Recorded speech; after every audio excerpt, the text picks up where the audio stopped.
Hi folks, అందరూ ఎలా ఉన్నారు?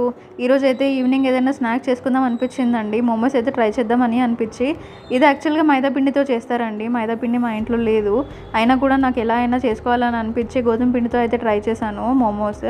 సో సేమ్ గోధుమ పిండి మీరు ఎలా అయితే చపాతీ చేసుకుంటారో అలానే నానబెట్టి ఒక 5 మినిట్స్ అలా ఉంచేసి ఇలా చపాతీస్ చేసుకునేటట్టు రౌండ్గా చేసుకొని, సో దాన్నే నేను ఒక స్పూన్తో ఇలా రౌండ్ చేసుకున్నానండి మోమోస్ చేసుకునేందుకు. సో మీరు స్పూన్ కాకుండా ఏదైనా బాల్ యూస్ చేయవచ్చు. నాకు ఇదే పక్కనే ఉండే అని చెప్పేసి అదే తీసుకున్నా. నాకు మార్నింగ్ మా మమ్మీ చేసిన ఆలూ స్టఫ్ ఉండే, సో అదే స్టఫ్ దాంట్లో పెట్టేసి నేను మోమోస్ ఆ షేప్లో చేసేస్తున్నాను. మీ దగ్గర ఈ స్టఫ్ లేకపోతే మీరు చేసుకోవచ్చు. ఆనియన్స్తో అయినా, టొమాటోతో అయినా, లేకపోతే ఏదైనా వెజ్ స్టఫ్ చేసుకోవచ్చు. సో అలా స్టీమ్ పెట్టేసుకొని ఇలా 15 మినిట్స్ ఉంచుకుంటే ఇలా అవుతాయండి. చాలా బాగుంటాయండి తినడానికి. నేనైతే పక్కన టొమాటో చట్నీ పెట్టుకొని తింటున్నాను. సో మీరు కూడా ట్రై చేయండి గాయస్.